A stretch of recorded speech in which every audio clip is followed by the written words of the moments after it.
राधे राधे जी। सभी भैया बहनों को मेरा नमस्ते। मैं आपके लिए आज कक्षा 10 की फर्स्ट फ्लाई की फायर एंड आइस नामक कविता, जो कि रॉबर्ट फ्रॉस्ट के द्वारा रचित है, इस कविता के 100 MCQ क्वेश्चन लेकर आया हूँ। इस कविता के MCQ प्रश्न शुरू करने से पहले मेरा आप सभी से एक छोटा सा निवेदन है, कृपया मेरे channel like, share and subscribe करना ना भूलें। मेरा चैनल, इसका नाम है पुष्पेंद्र स्टडी पॉइंट। ये चैनल आपके सहयोग से बनाया गया है। कपड़े कम ले लेना, जूते सस्ते ले लेना, लेकिन पढ़ाई में कभी कमी मत करना, ये मेरा स्लोगन रहा है। अभी मैं यही कहूँगा कि चाहे ज़िंदगी में कुछ भी हो जाए, कपड़े कम ले लो, जूते सस्ते ले लो, लेकिन कभी भी पढ़ाई में कभी मत करना। आओ अपन इसके MCQ क्वेश्चन शुरू करते हैं। फायर एंड आइस नामक कविता जो कक्षा 10 की है, इसके 100 MCQ क्वेश्चन शुरू करते हैं। इस कविता का कवि है रॉबर्ट फ्रॉस्ट। इसमें बेसिक MCQ है, बोर्ड एग्जाम MCQ है, कॉम्पिटेंसी बेस्ड क्वेश्चन है, स्टेटमेंट बेस्ड क्वेश्चन है, असरेशन रीजन क्वेश्चन है, हॉट्स मतलब higher order thinking skills question है, ऑब्जेक्टिव क्वेश्चन है, ऑप्शन वाइज क्वेश्चन है। इसमें ये क्वेश्चन है। क्वेश्चन नंबर फर्स्ट है, who is the poet of the fire and ice. जो फायर एंड आइस नामक कविता है, इसके कवि कौन है? ऑप्शन पे आते हैं, विलियम वर्ड्सवर्थ है, रॉबर्ट फ्रॉस्ट है, जॉन कीट्स है, वाल्ट विटमैन हैं। तो इसके वास्तविक कवि कौन है? Robert Frost. इस कविता के कवि कौन है? Robert Frost. एक ऐसे फायर एंड आइस के साथ में ए डस्ट ऑफ स्नो, उसके कवि भी रॉबर्ट फ्रॉस्ट ही थे। तो correct option is B. Next, fire and ice is J. Fire and ice is J. Fire and ice है क्या है? स्टोरी है, पोइम है, ड्रामा है और नॉवल है। तो क्या है ये? पोइम है। Correct answer is B. In which book is fire and ice included. Fire and ice नामक किस पुस्तक में शामिल है? कौन सी पुस्तक में? फर्स्ट फ्लाइट की पुस्तक में। Correct option is B. According to some people, लोगों के अनुसार, the world will end in. कुछ लोगों के अनुसार संसार का अंत किस में होगा? अग्नि में होगा, फायर में होगा, आइस में होगा, वाटर में होगा, विंड में होगा। तो अब संसार का समापन किस में होगा? आग से होगा। किससे होगा? आग से होगा। Next, according to the others, दूसरे लोगों के अनुसार, वहाँ पर दो प्रकार के लोग थे। कुछ लोग आग के पक्ष में थे, कुछ लोग बर्फ के पक्ष में थे। तो वहाँ कितने प्रकार के लोग हैं? दो। कुछ लोगों का मत आग का है, कुछ लोगों का मत बर्फ का है। अकॉर्डिंग टू द अदर, दूसरे लोगों के अनुसार, द वर्ल्ड विल एंड इन। संसार का समापन किससे होगा? बर्फ से होगा, आइस से होगा। Correct option is B. Next, fire symbolises. आग किसका प्रतीक है? डिजायर का। किसका प्रतीक है? डिजायर का है, लव का है, पीस का है, फ्रेंडशिप का है। तो करेक्ट ऑप्शन इज ए। किसका प्रतीक है? आग, इच्छा, वासना, कामना। Next, ice symbolises. बर्फ किसका प्रतीक है? जॉय का है, सक्सेस का है, हेट्रेड का है, ऑनेस्टी का है। किसका है? आइस किसका प्रतीक है? हेट्रेड का है। हेट्रेड मीन्स नफरत का है। Next, the poem mainly talks about. ये कविता मुख्य रूप से किस विषय पर आधारित है? सीजन से, ऋतुओं पर, नेचर से, प्रकृति पर, ह्यूमन इमोशंस, मानवीय भावनाओं पर, एनिमल्स। किस पे आधारित है? Human emotions. किस पे आधारित है? ह्यूमन इमोशंस पर। Which emotions is represented by fire. आग के द्वारा किस प्रकार की भावना का प्रतिनिधित्व किया गया? डिजायर का, इच्छा, हेट्रेड नफरत, घृणा, फियर भय, सिंपैथी सहानुभूति। तो आग किसकी भावना का प्रतिनिधित्व करती है? डिजायर का। Correct option is A. Which emotion is represented by ice. Ice किस भावना का प्रतिनिधित्व करता है? आइस किसका है? हेट्रेड का है। और आग किसका है? इसका है डिजायर का है। तो correct option is B. The poet has experience. कवि अनुभव रखता है किसका? डिजायर का, एंगर का, फियर का, जेलसी का। किसका अनुभव रखता है? डिजायर का। The word Paris means, the word यानी संसार, पेरिस यानी समाप्त होना। तो समाप्त होने का समानार्थी शब्द क्या है? ग्रो बढ़ना, डाई मरना, बी डेस्ट्रॉय नष्ट होना, शाइन चमकना, स्लिप सोना। तो नष्ट होना, यह गायब होना, मरना, ये किसका समानार्थी शब्द है? पेरिस का। नेक्स्ट, द पोइट बिलीव, कवि विश्वास करता है, dot dot dot can destroy the world, संसार का विनाश किससे होगा? फ्लड से होगा, अर्थक्वेक से होगा, ह्यूमन इमोशंस होगा, स्टॉर्म से होगा।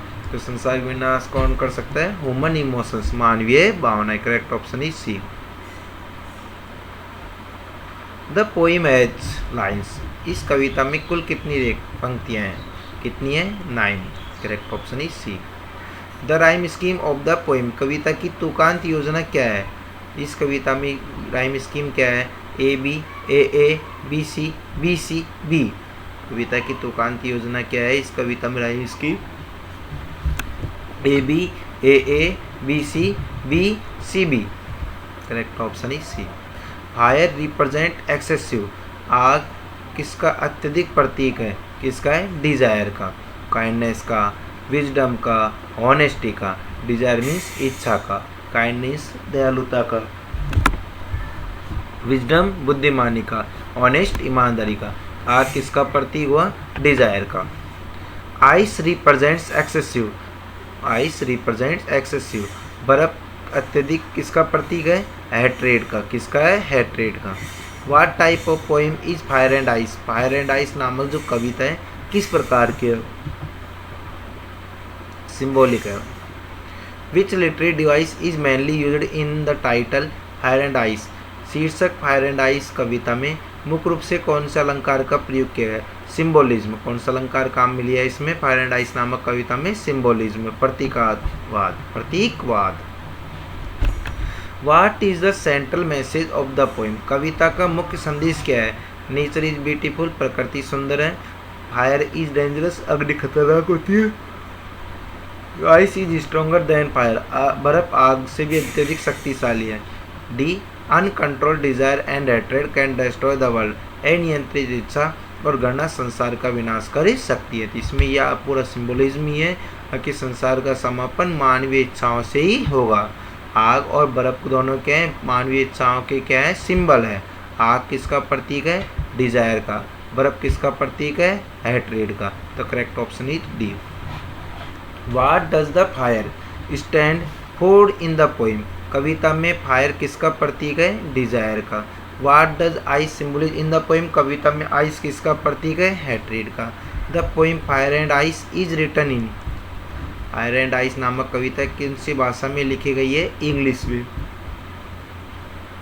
कौन सी भाषा में लिखी गई है? इंग्लिश में। The poet agrees more with those who believe in the end by, कवि अधिक किससे विश्वास सहमत है? कवि अधिक किससे सहमत है कि संसार का अंत किससे होगा? किससे होगा? फायर से होगा। कवि किससे सबसे अधिक पक्ष किसका रखता है? आग का रखता है। Correct option is A. According to the poet, कवि के अनुसार, if the world had to be perish twice, यदि संसार का 2 बार प्रलय होना था, वुड आल्सो बी एनफ, वह क्या होगा? पर्याप्त होगा। कवि के अनुसार इस संसार का अंत दूसरी बार हो तो डॉट डॉट डॉट भी पर्याप्त होगा। किससे होगा दूसरी बार? बर्फ से होगा। फर्स्ट बार किससे होगा? आग से होगा। आग किसका प्रतीक है? डिजायर का। आइस बर्फ किसका प्रतीक है? हैट्रेड का। The word favour means, favour शब्द का मतलब है, फेवर शब्द का मतलब अपोज है, विरोध करना, सपोर्ट समर्थन करना, इग्नोर नज़रअंदाज करना, पनिश दंड देना। तो किसका प्रतीक है? सपोर्ट का, समर्थन करना। The poem teaches us to control over, यह कविता हमें अपने पर नियंत्रित रखने की शिक्षा देती है। मनी, फूड, इमोशंस, क्लॉज, तो किस पर नियंत्रण रखना चाहिए? इमोशंस पर, डिजायर्स पर। Correct option is C. Fire is associated with, आग किससे जुड़ी हुई है? पैशन से, जुनून से। आग किसका है? डिजायर या पैशन से। Correct option is A. Ice is associated with, बर्फ किससे जुड़ी हुई है? कोल्डनेस ऑफ हार्ट, हृदय की कठोरता से। कोल्डनेस ऑफ हार्ट, हृदय की कठोरता से, नफरत से। The poet, which poetic device is used in fire and ice, इस कविता फायर एंड आइस में कौन सा काव्य उपकरण प्रयुक्त हुआ? कौन सा अलंकार काम में लिया है? सिंबोलिज्म में लिया है। इसके बस भाष्य से ले लेगा। अभी ऑप्शन आया था वो भी सिंबोलिज्म में, ये भी सिंबल, बस क्वेश्चन अलग अलग, आंसर सबका क्या है, symbolism.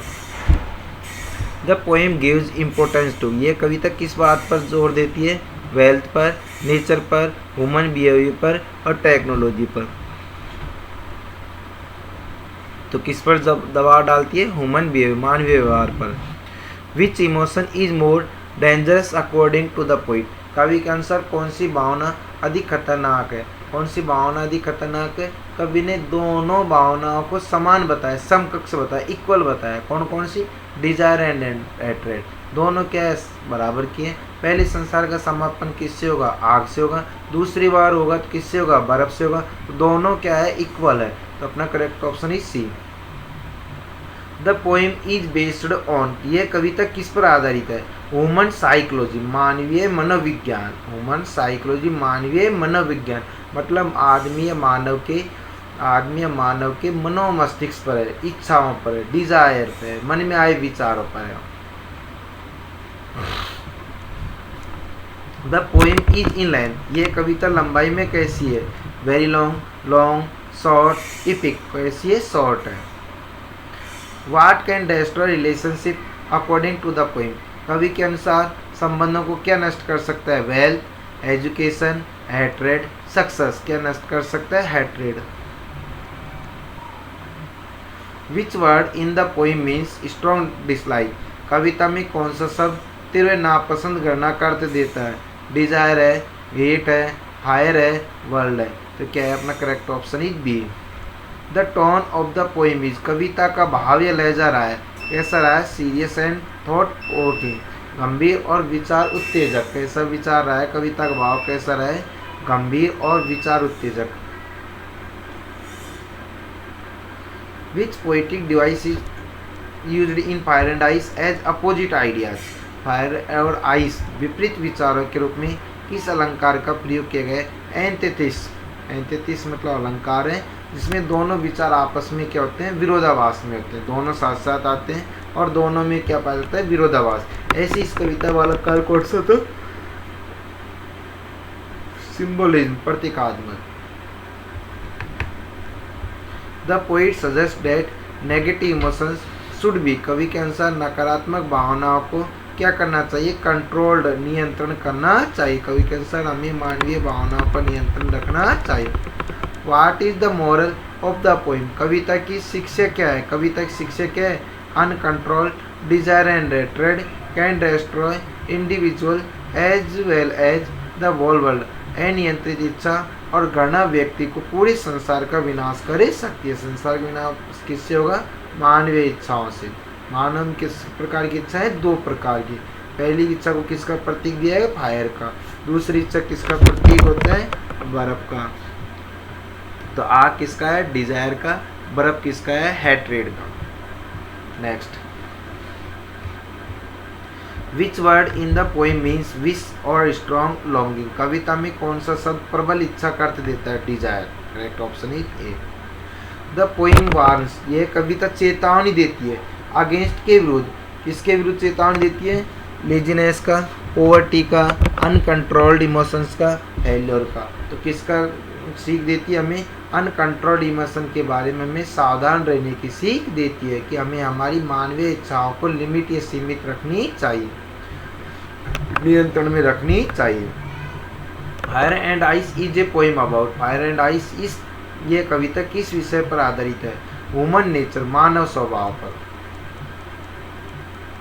Which poetic device is used in some say कुछ लोग कहते हैं में कौन सा काव्य उपकरण प्रयोग किया गया है, रिपीटिशन, ये बार बार आया। कुछ लोग कहते हैं संसार का समापन आग से होगा, कुछ लोग कहते हैं संसार का समापन बर्फ से होगा।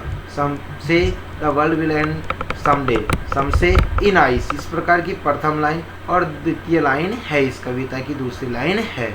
तो सम से में कौन सा अलंकार, repetition. Fire is related to which human feelings, fire is related to which human feelings, fire किस मानवीय भावना से संबंधित है, ग्रिड एंड डिजायर, और ज़्यादा और ज़्यादा और ज़्यादा आग, अपन कहते थे तेरी क्या आग लग गई, क्या आग लग गई मतलब बहुत ज़्यादा। तो correct option is A.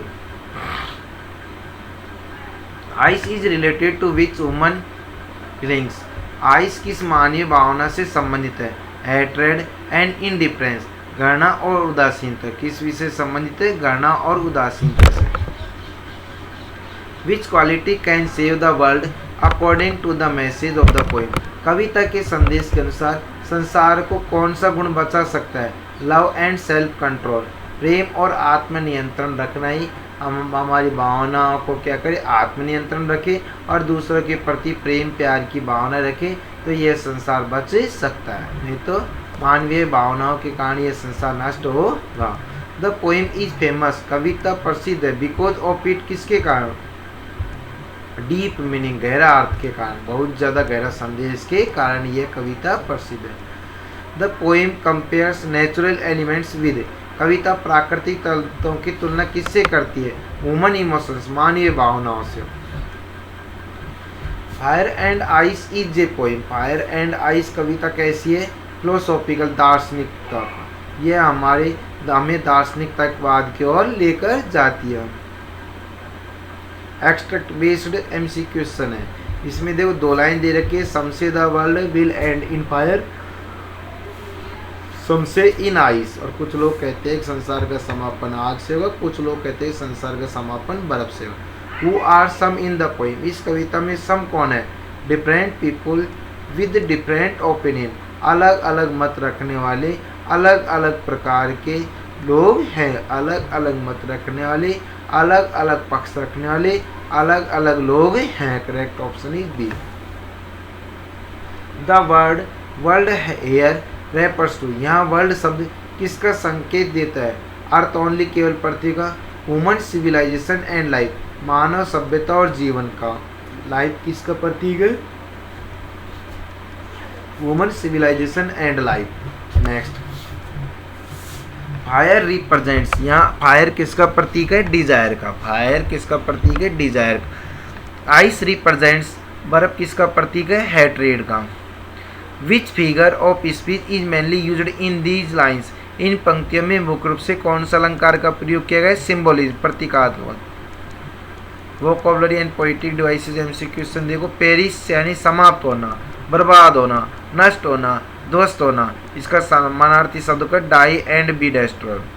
Which poetic device is used in fire and ice as opposite ideas, fire and ice विपरीत विचारों के रूप में किस अलंकार का प्रयोग किया गया है? Antithesis.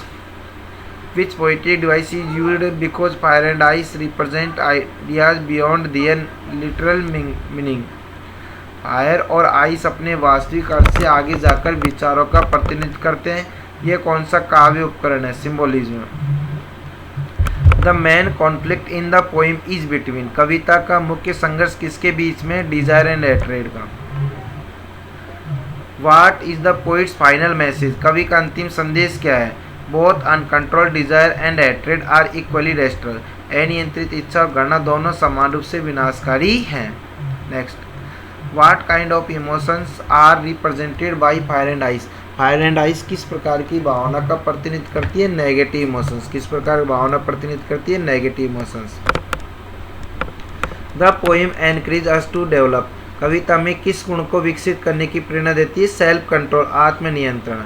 Which emotion is linked with fire, fire किस भावना से जुड़ा हुआ है? डिजायर से। Which emotion is linked with ice, ice किस भावना से जुड़ा है? हैट्रेड से। Which of the following can destroy mankind according to the poem, कविता के अनुसार मानवता का विनाश किससे हो सकता है? डिजायर एंड हेट्रेड, इच्छा और घृणा से।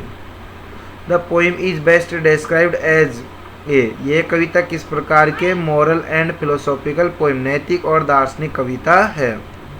What is the opposite of desire, desire का विलोम शब्द क्या है? कंटेंटमेंट, संतोष। क्या है? कंटेंटमेंट, संतोष। The poem teaches us that hatred can, कविता में सिखाती है घृणा क्या कर सकती है? डेस्ट्रॉय रिलेशनशिप, घृणा के कारण रिश्ते क्या हो जाते हैं? नष्ट हो जाते हैं, खराब हो जाते हैं। Next, the poem contains a powerful, इस कविता में एक शक्तिशाली है, क्या है? स्टोरी है, डायलॉग है, मैसेज है, जोक है। तो इस कविता में क्या है? मैसेज शक्तिशाली है। Which word means to support, समर्थन करना अर्थ देने वाला शब्द कौन सा है? फेवर है, समर्थन देना, फेवर। एसरेशन वाला क्वेश्चन देखो, फायर सिंबलाइजेज डिजायर, आग किसका प्रतीक है? इच्छा का। रीजन देखो, desire can become destructive when uncontrolled, अनियंत्रित इच्छा विनाशकारी बन सकती है। Correct option both A and R true, पहला और आर दोनों सही है। R is the correct explanation of A. Next, both A and R true but R is not the correct explanation. A is true but R is false, A is false but R is true. तो correct option क्या है अपना? ए है। Both A and R true, A और R दोनों कथन ही क्या है? सही। And R is the correct explanation of A, और आर वाला वाक्य ए का क्या है? सही रूप से व्याख्या करता है। एसरेशन ए में देखो, आई सिंबलाइज हैट्रेड, बर्फ किसका प्रतीक है? नफरत का। रीजन आर में देखो, hatred can destroy people and relationship, घृणा लोगों और रिश्तों का विनाश कर सकती है। ऑप्शन आ जाओ, both A and R true, A और आर दोनों कथन सही है। R is the correct explanation, R किस क्या है? सही व्याख्या है। तो अपना ऑप्शन भी ए ही सही है। Next, the poem has a deep symbolic meaning, कविता एक गहरा अर्थ रखती है। Reason, fire and ice represent human emotion, आग और बर्फ मानवीय भावनाओं का प्रतिनिधित्व करती है। Both A and R true, A में both A and R true, दोनों ए और आर दोनों ही सही है। And R is the correct explanation, R A की क्या करता है? सही व्याख्या करता है। बी देखो,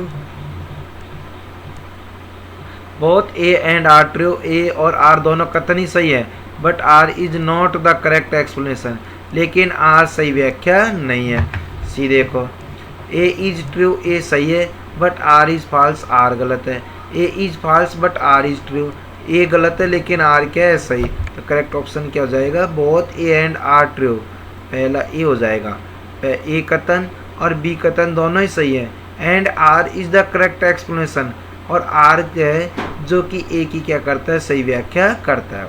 next, fire and ice are natural element, आग और बर्फ दोनों प्राकृतिक तत्व हैं। The poet uses them as symbols, the poet uses them as symbols, कवि ने इन्हें प्रतीक के रूप में प्रयोग किया है। Both A and R true, A और आर सही है। R is the correct explanation, और आर ए की सही व्याख्या करता है। करेक्ट ऑप्शन इज अपना ए है। द पोइट सपोर्ट्स हैट्रेड, कवि क्या करता है? नफरत से का समर्थन करता है, नफरत के प्रति अपना पक्ष रखता है, नफरत को वोट देता है।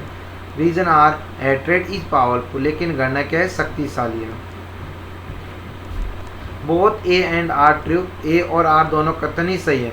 Both A and R false, पहला ए और आर दोनों कथन ही गलत है। R is true but R is false, पहला A is true but R is false, A वाला कथन तो क्या है? सही है, लेकिन आर वाला गलत है। A is false but R is true, A वाला गलत है लेकिन आर वाला सही है। Higher order thinking questions, HOTS question देखो। The people control their desire, लोग उनकी इच्छाओं को नियंत्रित कर सकते हैं। व्हाट कैन हैपन, तो क्या घटना घटित होगी? पीसफुल सोसाइटी, शांतिपूर्ण समाज हो जाएगा। कैसा समाज हो जाएगा? शांतिपूर्ण। Next, which quality is opposite to hatred, which quality is opposite to hatred, कौन सा गुण नफरत के विलोम या उल्टा है? कौन सा है? लव। तो नफरत का समानार्थी शब्द भी नफरत ही हो जाएगा, मिजरेबल हो जाएगा, माइजर हो जाएगा, सैड हो जाएगा। यहाँ पर इसका विलोम शब्द क्या हो जाएगा? Love. Why has Robert Frost used fire and ice instead of directly writing desire and hatred, Robert Frost ने डिजायर और हैट्रेड लिखने के बजाय फायर आइस शब्द का प्रयोग क्यों किया है? To create a strong symbol effect, प्रभावशाली प्रतीकात्मक अर्थ देने के लिए, प्रभावशाली और प्रतीकात्मक अर्थ देने के लिए वे दोनों को अलग अलग रूपों में लिखता है। Which human weakness is mainly highlighted in the poem, कविता में मुख्य रूप से किस मानवीय कमजोरी को दर्शाया गया है? लेजीनेस को, फियर को, अनकंट्रोल्ड इमोशंस, अनियंत्रित इच्छाओं को दर्शाया गया है। Which title best suits the central idea of the poem, कविता के मुख्य विचार के लिए सबसे उपयुक्त शीर्षक कौन सा है? The power of human emotions, मानवीय भावनाओं की शक्ति। Next, which emotion does the poet consider from his on experience, कवि ने अपने अनुभव के आधार पर किस भावना को उल्लेख किया गया? डिजायर का। Next, what is the poet opinion about hatred,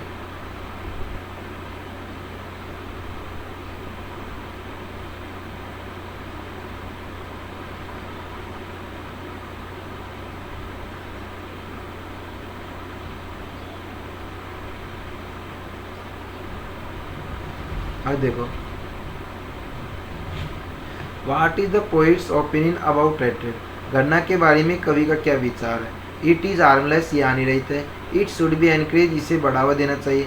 it is powerful enough to destroy, ये विनाश करने के लिए पर्याप्त शक्तिशाली है। Which human quality is advised in the poem, कविता में किस मानवीय गुण की सलाह दी गई है? सेल्फ कंट्रोल, आत्मनियंत्रण की। What does the poem mainly warn against, कविता मुख्य रूप से किसके विरुद्ध चेतावनी देती है? अनकंट्रोल डिजायर एंड हेट्रेड, अनियंत्रित इच्छा और भावना के प्रति। Which value can prevent destruction, कौन सा मूल्य विनाश को रोक सकता है? Love and destruction.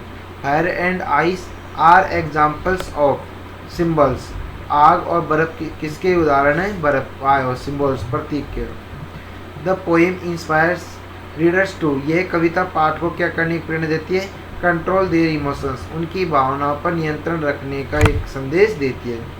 Which literary device is found in the title fire and ice, शीर्षक फायर एंड आइस में कौन सा साहित्यिक उपकरण है? सिम्बोलिज्म।